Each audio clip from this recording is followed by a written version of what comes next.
je mets à ta disposition une tonne d'idées, de conseils sur l'entrepreneuriat.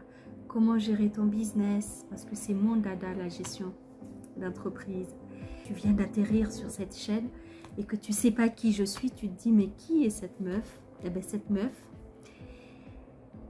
est là pour te donner des astuces, des conseils, comment gérer ton business. Si tu décides de te lancer dans l'entrepreneuriat, règle numéro 1, ne fais pas comme moi, c'est-à-dire fais ce qui te plaît. Tu décides de te lancer en entrepreneuriat, de travailler pour toi, alors dis-toi qu'est-ce que j'aime faire. Fais ce que tu aimes faire.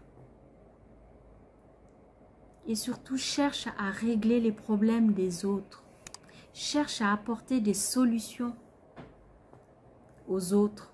Ainsi, tu vas mettre le doigt sur le business qui marche. C'est le secret. Pour trouver ce qui marche, c'est de régler les problèmes des autres. D'accord? Pourquoi je dis ne fais pas comme moi? J'ai mis du temps à savoir qu'est-ce que je veux vraiment faire. Qu'est-ce que j'aime faire? Je ne parle pas du business plan qui est fait. Je ne parle pas de l'idée business. Je ne parle pas de tout ce que j'ai fait comme étude de marché pour lancer mon affaire. Je ne parle pas de cela. Je parle de l'idée elle-même. Ce qui marche le mieux, c'est vraiment le digital. Il faut se mettre en ligne. Il faut se lancer en ligne pour vendre ses produits ou ses services. Aujourd'hui, comment j'arrive à vendre en étant confinée chez moi? Ok, je fais du télétravail. Mon activité administrative, je peux le faire de partout dans le monde. Je peux être sur les îles Caraïbes quelque part. Je peux être aux États-Unis. Bon, je suis en France, mais je peux continuer à travailler les services de mes clients en étant chez moi. Ça, c'est vrai. Mais ça ne donne pas une visibilité à 100%. Ils ne me connaissent pas complètement, les clients. Je n'ai pas de visibilité sur les réseaux. Donc, j'ai décidé de prendre une formation.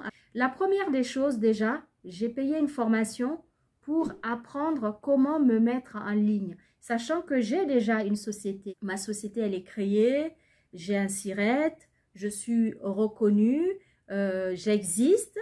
C'est pas une société dans la bouche. Non, c'est une vraie société qui existe. C'est une micro-entreprise.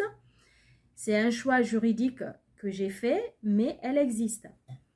Donc, cela m'a permis non seulement de me former, mais tout de suite de mettre en pratique. Il ne faut pas vouloir faire comme le voisin parce que ça marche pour lui.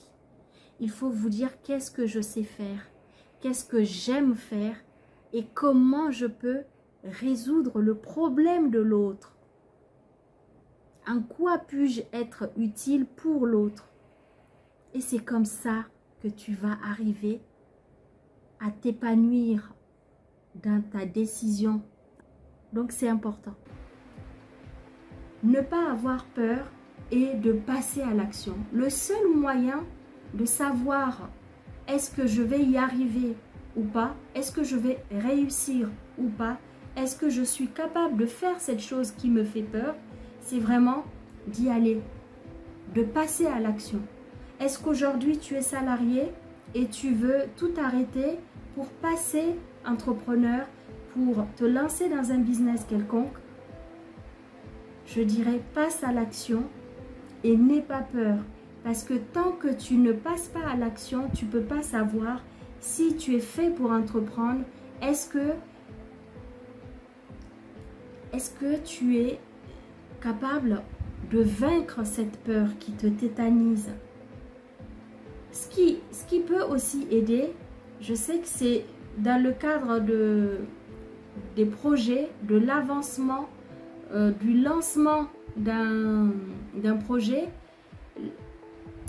Un des ennemis, si je peux dire, c'est la procrastination. Et bien souvent, c'est la peur qui est derrière le fait de procrastiner? Comment tu peux définir le budget qu'il faut? Il faut établir un budget pour le personnel. Est-ce que tu peux te lever comme ça et dire je vais embaucher? Il faut faire des calculs, des tableaux pour savoir jusqu'où tu vas. Il faut préparer tout cela.